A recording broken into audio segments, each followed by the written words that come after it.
Baik, Assalamualaikum warahmatullahi wabarakatuh.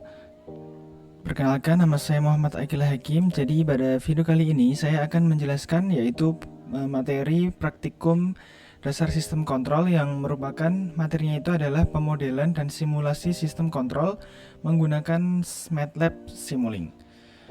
Jadi langsung saja kita masuk ke penjelasan pada bagian awalnya.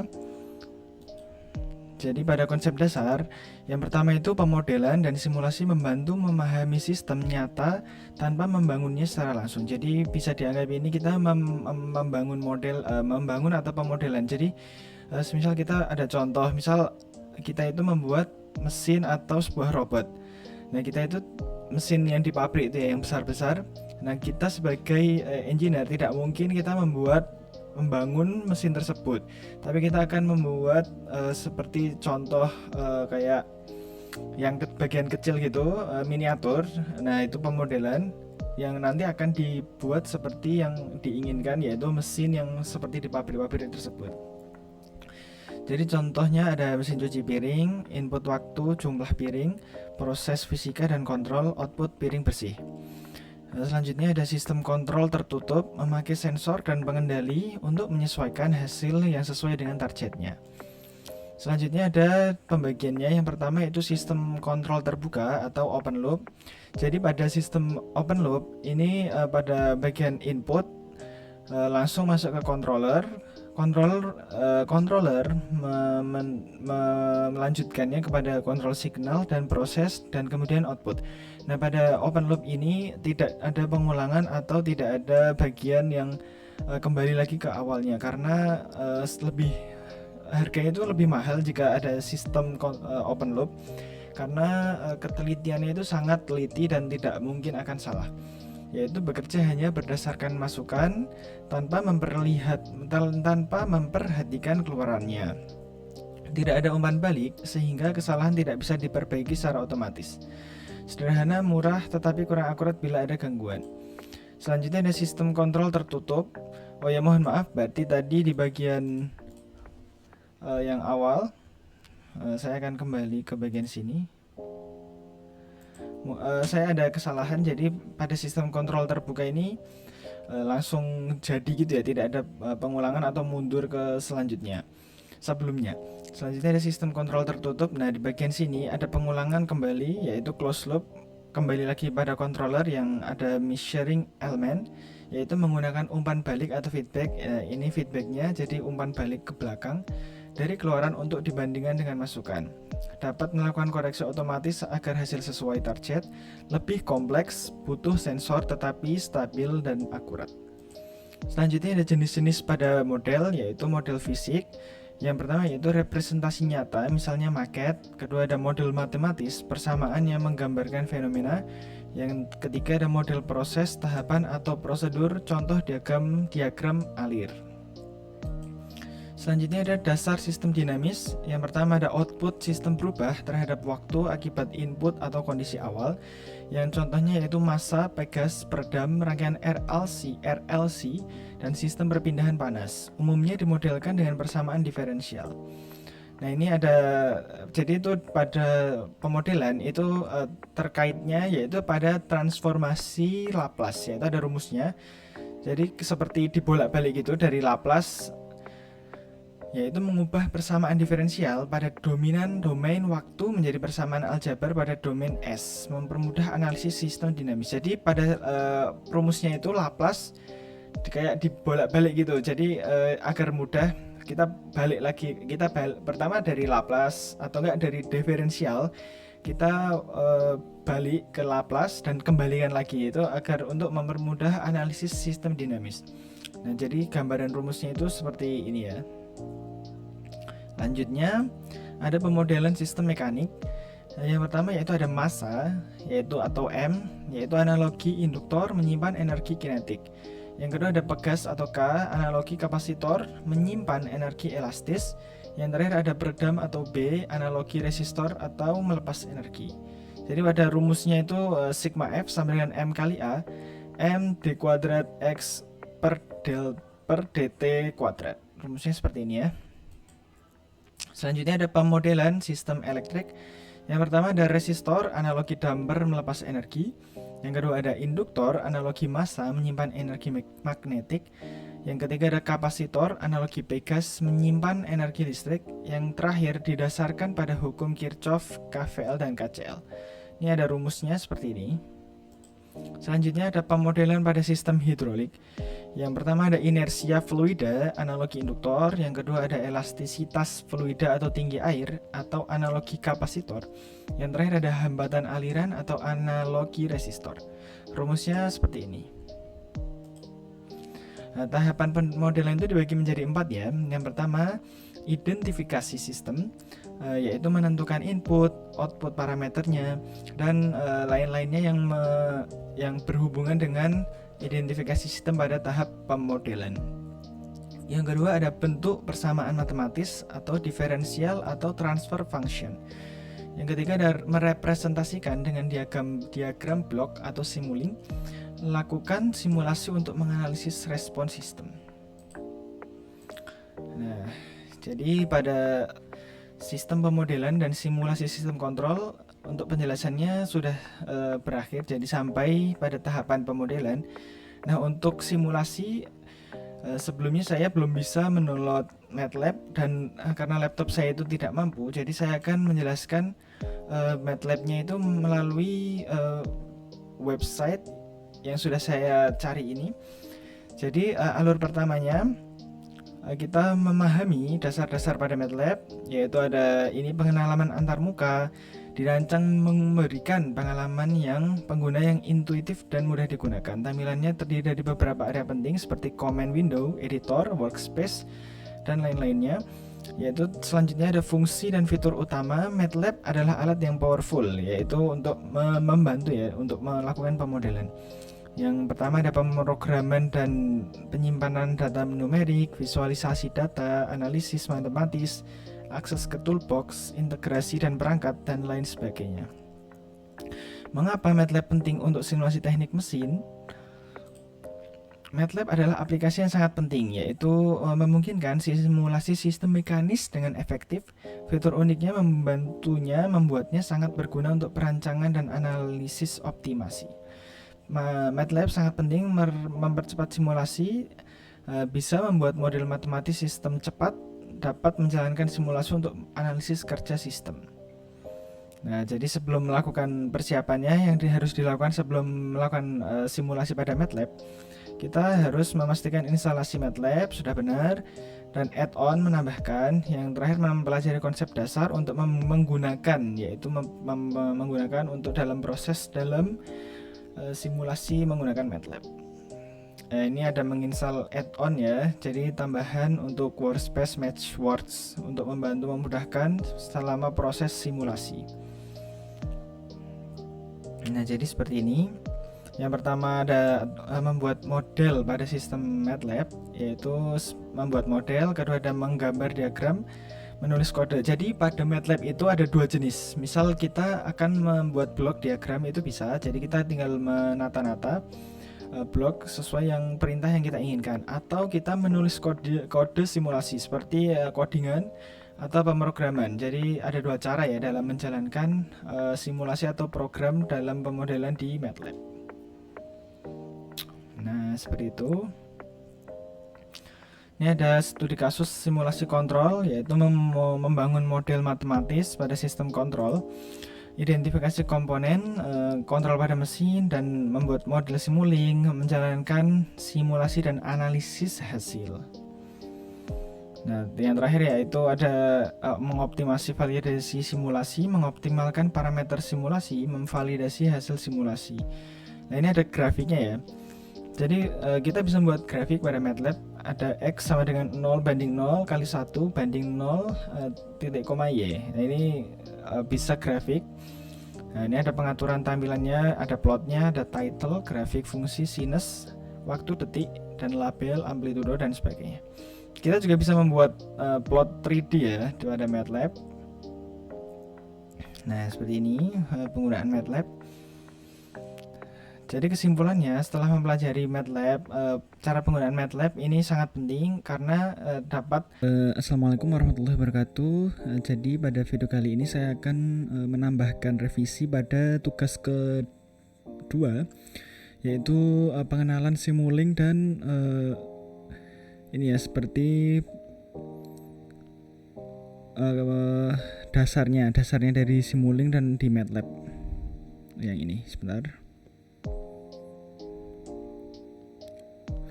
Nah, jadi kita langsung saja, saya sudah membuka software Simulink, software MATLAB 2023. Nah, langkah pertama kita bisa mengklik bagian Simulink ini. Nah, nanti kita memilih, ada banyak pilihan ya di sini. Kita bisa memilih pada blank model untuk dasar pada Simulink.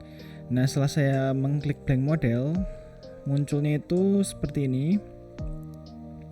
Nah, ini tampilan awal dari Simulink yang kita akan gunakan softwarenya. Jadi langkah pertama kita itu mengklik pada library browser. Nah, pada library browser, nah di sini itu banyak fiturnya ya, banyak yang bisa menunya yang bisa digunakan. Yang pertama ada Simulink, kemudian fixed point dan sebagainya, state flow, Simulink coder, 3D animation. Namun kita pada video ini akan menjelaskan pada bagian Simulink. Nah, kita akan mencoba pada source. Source ini seperti inputan masukannya. Nah, kita klik sine wave. Kemudian kita yang ini repeating sequence. Kita bisa masukkan yang ini yang step. Kemudian RAM. Ini jadi seperti sumber masukannya seperti itu, source ya. Nah, langkah selanjutnya saya akan menginputkan yaitu pada sinks. Ini ada scope, yaitu bagaimana untuk membaca gelombangnya seperti itu. Jadi kita inputkan satu persatu sesuai source-nya. Kita sejajarkan ya.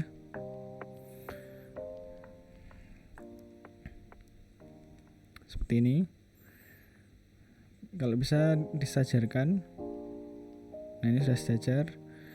Nah, yang scope-nya juga harus sejajar ya sama yang kiri. Nah, seperti ini.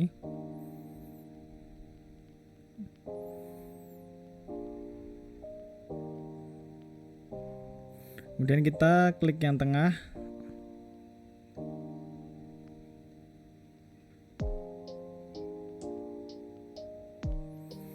Nah, klik ini untuk menyambungkan. Nah, seperti ini. Ini juga klik sini, cetak.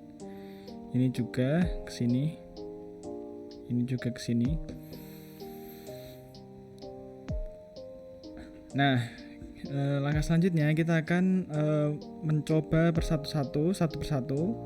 Jadi apabila kita klik ini ada setting parametersnya, yaitu ada slope-nya, start time-nya.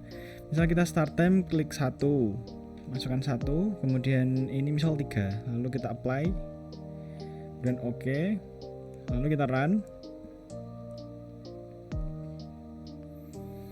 Nah, bisa kita cek pada scope-nya, kita klik 2 kali di sini. Ini nanti bisa muncul, nah seperti ini, bisa muncul grafiknya. Jadi RAM naik.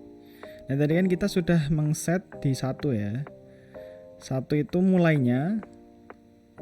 Nah, tapi di mulai naiknya itu ada di 1, tapi kita startnya itu di 2, di 3 tadi. Coba kita setting ulang. Misal kita outputnya itu di 2, kemudian startnya di 0, kita apply. Nah, kita run. Kita klik 2 pada scope-nya untuk mengecek grafiknya. Nah, jadi dia akan lurus ke atas seperti itu. Kita kembalikan lagi.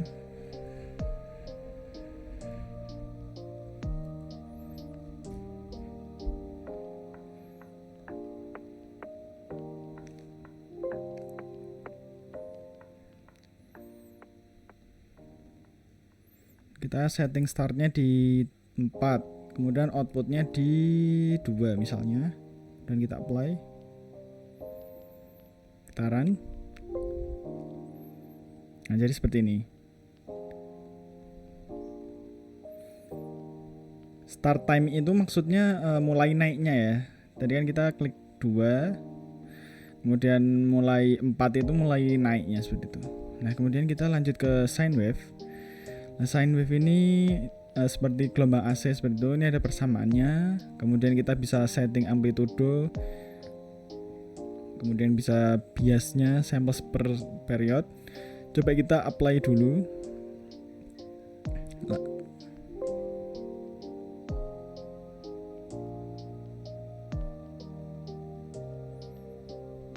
Kita run dulu. Nah, ini sudah muncul. Ini tadi belum kita setting. Jadi ini startnya di 0, kemudian naiknya 1, turunnya min 1. Nah, ini kita bisa setting.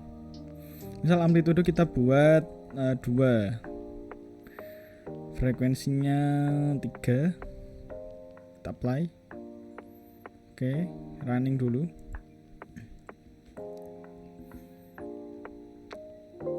Kita cek di scope. Nah, ini kita kan tadi sudah set ya di amplitudenya itu 2, jadi dia naiknya 2. Nah, frekuensinya tadi kita bikin 3 ya. Oh ya. Jadi bentuk gelombangnya itu lebih dekat-dekat seperti ini, lebih mengecil ya. Itu ya, contoh yang pada sine wave. Kemudian ini ada step. Ini step timernya final value. Coba kita run dulu sebelum kita setting.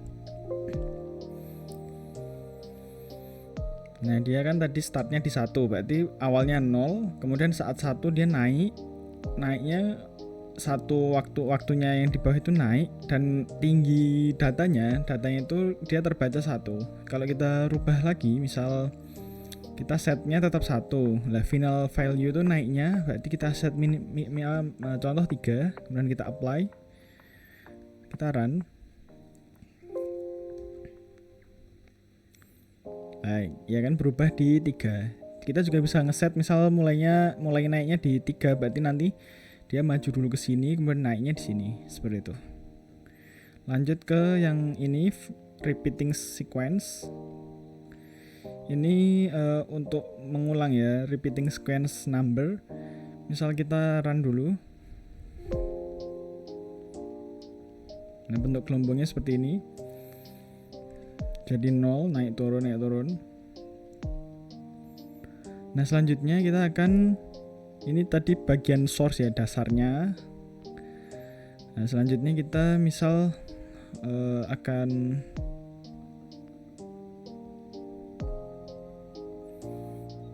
ganti ke bagian yang sinks.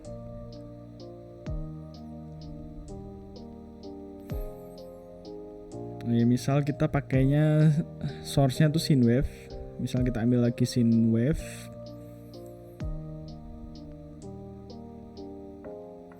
Kemudian kita ke arah